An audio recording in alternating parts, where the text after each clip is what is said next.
pagi, salam sejahtera dan sukacita penuh Tuhan menghantar hidup kita memasuki akhir pekan hari ini. Sabtu tanggal 7 Desember 2024. Kasih karunia dan damai sejahtera Tuhan senantiasa memelihara hidup dan kehidupan kita di dalam satu nama yang terindah, Yesus Kristus, Juru Selamat kita. Amin. Saudara-saudariku yang diberkati Tuhan, firman yang boleh menyapa kita pada pagi ini diangkat dari kitab Hakim-Hakim pasal 10 ayatnya yang ke-10.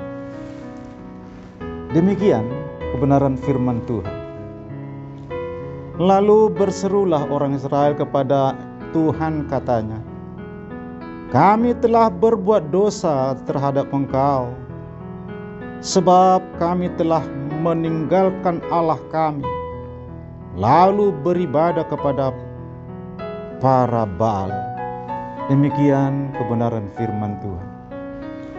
Saudaraku yang terkasih, dalam dunia kerohanian Kristiani, berbicara tentang ketaatan berarti mendengarkan apa yang Tuhan firmankan, menjauhi apa yang Dia larang, serta melakukan dengan setia apa yang Ia perintahkan.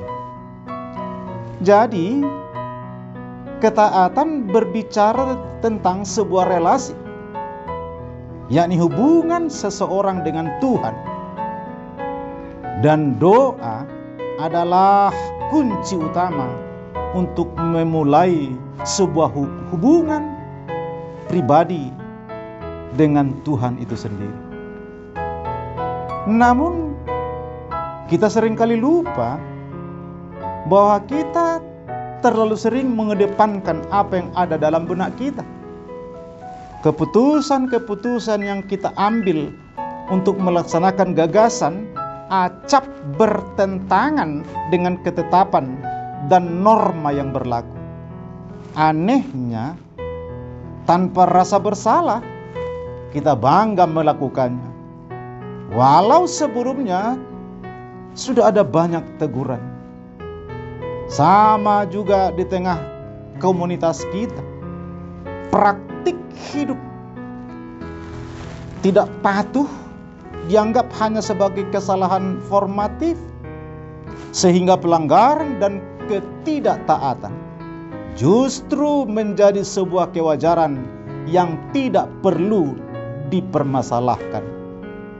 Saudaraku yang kekasih, bangsa Israel juga memiliki masalah dengan ketaatan. Mereka telah mengabaikan perintah Tuhan dan mulai menyembah Baal dan dewa-dewa lain dari bangsa-bangsa di sekitar mereka. Di situ Tuhan marah dengan cara hidup orang Israel ini. Padahal Dia telah membebaskan mereka dari perbudakan di Mesir dan telah melakukan banyak mujizat yang luar biasa bagi mereka.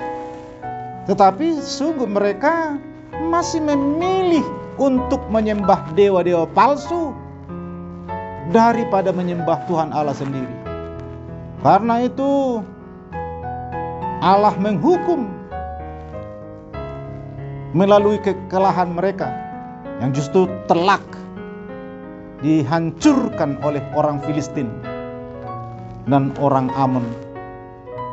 Orang Israel telah disengat oleh hasil dosa dan ketidaktaatan mereka.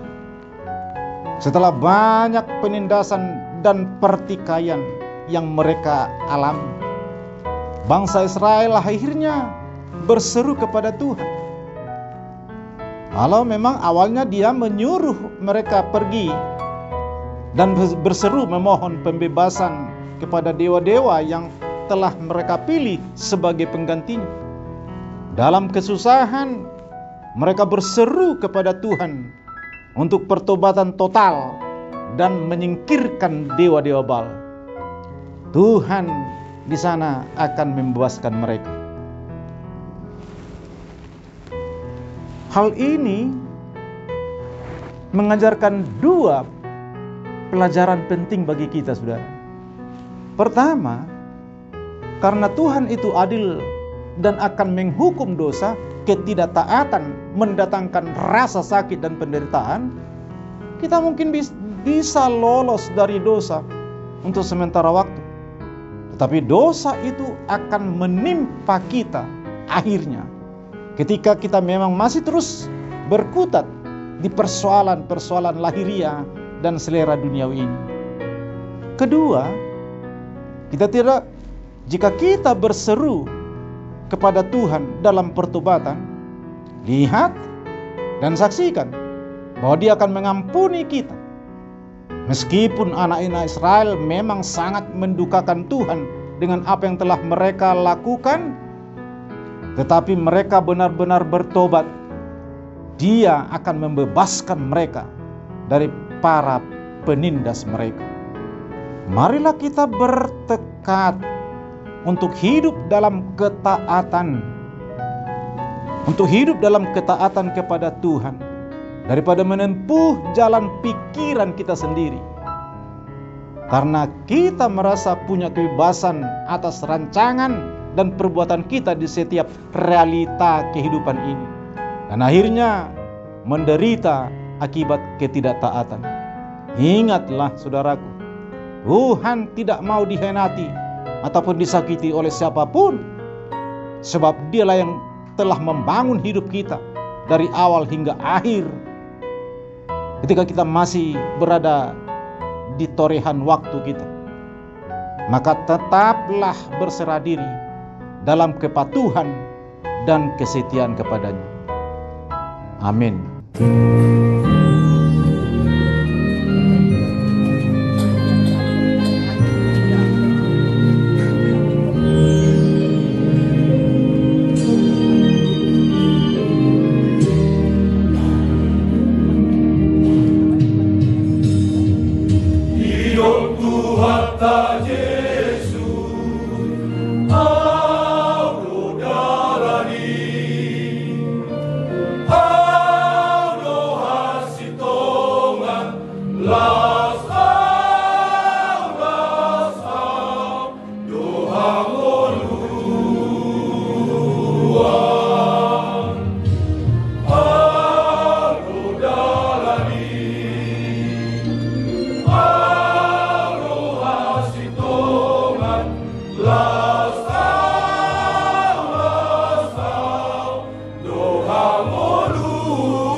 Haleluya.